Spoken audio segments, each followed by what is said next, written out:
Hello to my peoples, and to my peoples, hello. This is your neighborhood friendly Dara here, and we are here to talk about Christmas with a Kiss, which is our latest countdown to Christmas movie. If you find that I sound like a pubescent teenager, that's because I am fresh back from Christmas Con 2023. It was a wild time, y'all, and be sure to subscribe to the podcast because we are going to talk about my time there. But let's get into talking about Christmas with a Kiss. It stars Michelle Morgan, Ronnie Rowe Jr., Jamie Calica. In a brief synopsis, Mona goes back to her hometown, stays with her family for the holidays to help them with the carnival that's in their family tradition that they put on every year for the holidays. And it's supposed to be supposedly the last one that ran by her parents.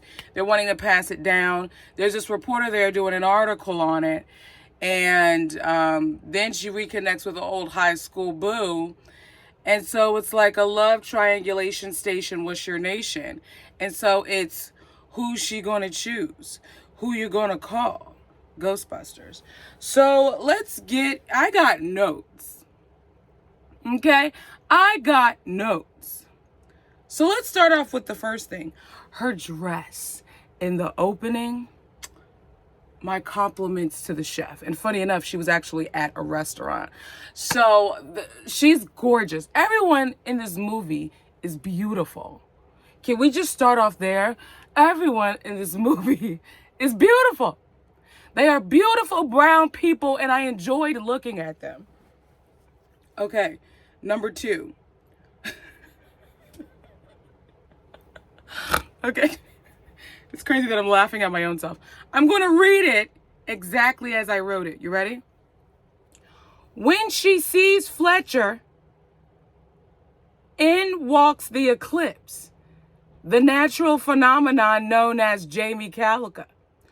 You can't look right at him because the charm will hurt your eyes. The way he smooth operated out of that store or coffee shop or wherever from whence he came, and the way she was on the phone and she said, "Hold on, girl, let me call you back." That whole moment, I said,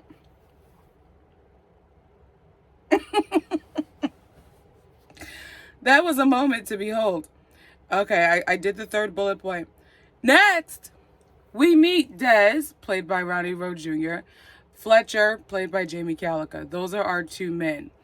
Dez he seems like very Stonehenge. I don't know. I don't want to say stoic because there seems to be the smallest spark of light from within. But he was definitely giving Stonehenge in the beginning. And it was interesting to watch. And he's very anti-social media. He's very much like, ugh, social media, who cares? And so much so that when Mona is walking Dez back to their home because he's staying in their guest cottage, let's park right here. The theme for this Christmas is guest home and guest cottage. I hear you, Hallmark. So basically, I need to get a career, whether it's run the town carnival, be a librarian, or something or other, so I can get a guest cottage. That's what I need to do. And I was rewatching Gingerbread Miracle with Merritt Patterson and John Ecker, which you need to watch, by the way, if you haven't. And the oldest daughter, Merritt Patterson's character, was living in it was a garage turned into an apartment. But so it became like a guest home. But it was still so beautiful. I'm thinking, okay, what am I doing wrong in my life? I don't have a guest cottage. And we're back. So she's walking him back, right? And he asks her what it is she does, and she's a social media influencer, basically. So she, brands send her stuff, blah, blah, boom, boom. And he's like, they have some back and forth with words, and then he says, but like what you do isn't really important, so. And the way Ronnie delivered that line, I felt it in my shanana.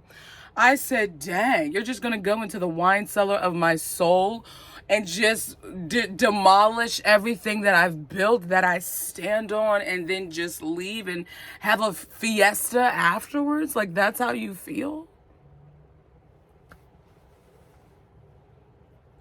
Next. The scene that I'm about to talk about didn't happen right after. It actually happened before. But I just need to talk about that because I'm like, dang, Des, that was kind of harsh. And so that already put like a weird taste in my mouth about Des. And so it was very odd for me throughout the movie to see her then become affectionate towards him and then him towards her. Not that people can't change, but it was just very weird because you already set the bar at like sub-zero, you know? So next, Mona and Fletch, we're calling him Fletch now. His name is Fletch. That's what it is. Mona and Fletch are at a coffee shop, you know, catching up over some caffeine. And there is this one line, I'm paraphrasing here, but I want to let you guys know what it is. And the sparks are flying at this coffee shop, you guys. It's pretty much the 4th of July in this coffee shop. You can tell the chemistry betwixt them. But there's this is the something that transpires between them. Mona says, at this rate, I think I'm going to be single forever. And then Fletch says, looks like I'll have to do something about that. I said, well, do something about it then, sir. Say it with your chest.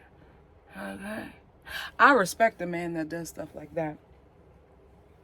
Now, let's get into who are we choosing, Fletch or Des? Because that's pretty much what this movie is about. The sister is Team Des from the beginning, which was very hard for me to digest. Because I'm like, did you just hear this man insult your sister's work? He doesn't take her seriously. He may be polite and have gentlemanly qualities, but there was still something of an acquired taste to Des. Whereas Fletch is just like... Fletch, a volcano, an eclipse, a cotton candy confection. I don't know what to say, but Fletch did the daggone thing. And I'm Team Fletch if we're choosing teams. But Fletch had his flaws too. Don't honk at me if you pick me up for something. That I was like, Des got him there. And then the fact that Fletch kept leaving when when he saw Mona with Des, like, just scoot on up. Say it with your chest. Keep that same energy that you did at the coffee shop. You know what I mean? But I was very conflicted and frustrated while watching this movie.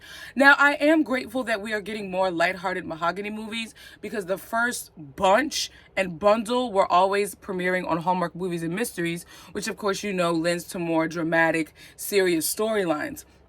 So I was grateful we can have a little bit of foo-la-la. We're back at the small town, boom to boom. But it was just like, I think it was the story a little bit with this that I was just like, oh no. Or the characters where I was just like, oh no. Like, I wanted more. I wanted more. So I'm going to have to give this movie overall 3 out of 5 or 3.5 out of 5. And that extra 0.5 is for the lava that is still flowing from the volcano that is Fletcher.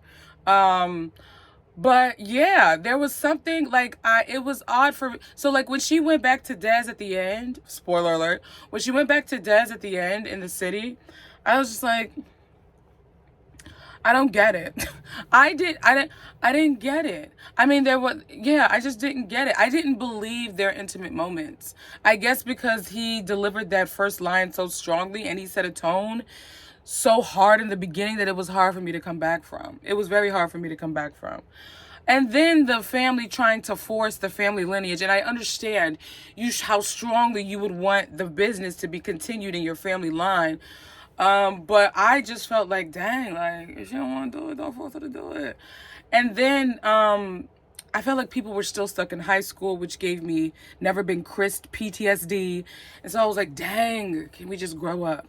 So I was like, again, I enjoyed looking at these people on my screen.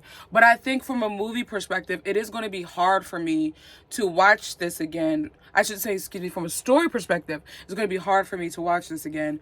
But if I just want to look at some pretty beautiful brown people, I'm definitely putting this movie on for dang sure, especially because it's really the only one that we're getting this whole season. But there we go. If this is your first time here because you followed me from ChristmasCon, welcome. This is Dear Hallmark. It's a bunch of shenanigans and frou-la-la, for real, for real. There's also a podcast portion of this space that is Dear Hallmark. And on there, you'll find reviews of movies that I didn't do on here. So, like, you'll find Catch Me If You Claus, My Norwegian Holiday, Where Are You Christmas, Holiday Road, that's on there. Never Been Christ, that's on there, but it's also on here. But yeah, that's kind of gonna do it for me for this installment of Dear Hallmark. Let me know in the comments below, are you one who has kept up with the Mahogany movies? Do you like the Mahogany movies? Did you appreciate that this one was lighthearted? Are you Team Fletch or Team Dez? What did you think? Shout out to Jamie Callaghan. If this doesn't prove that Jamie Callaghan needs to be in a movie, in the lead in a Hallmark movie, I don't know what does. Jamie Callaghan is to this movie as Benjamin Hollingsworth is to Romance and Style. I said it, so let it be written, so let it be done. Listen, it is what it is.